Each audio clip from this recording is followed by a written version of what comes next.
300 টাকা মন, 400 টাকা। আসসালামু আলাইকুম খালেদ ভাই, ওয়ালাইকুম আসসালাম। কেমন আছেন? আলহামদুলিল্লাহ ভালো আছি। পটল কেমন হয়েছে এবার? আলহামদুলিল্লাহ আল্লাহ অনেক ভালো দিচ্ছে। কতখানি জমি আপনার এখানে পটল? 4.5 কাঠা। কেমন ওঠে সপ্তাহে? এই 45 কেজি, 42 কেজি। একটু কমই ওঠে। হ্যাঁ, তুলনামূলক কম। এবার তাহলে দাম কেমন পাচ্ছেন এখন পটলের? দাম নাই।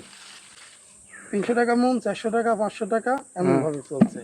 সার আহ, ওষুধের যে দাম, হ্যাঁ। সেই হিসাব করতে গেলে কিছুই থাকে না।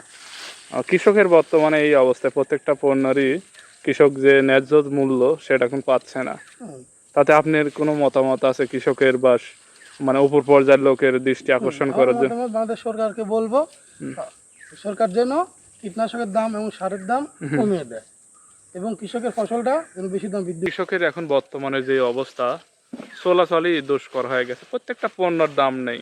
পটল থেকে শুরু করে যত রকম সবজি আছে, প্রত্যেকটা সবজিরই দাম নেই। আবার যে ভালো যে ফসলগুলা, ধান, রসুন, পাট, এগুলার দাম একদমই নাই। রসুনের দাম তো একেবারেই নাই।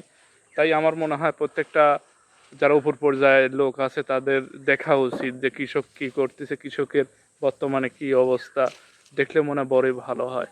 কারণ কৃষকই এদেশের একটি সম্পদ।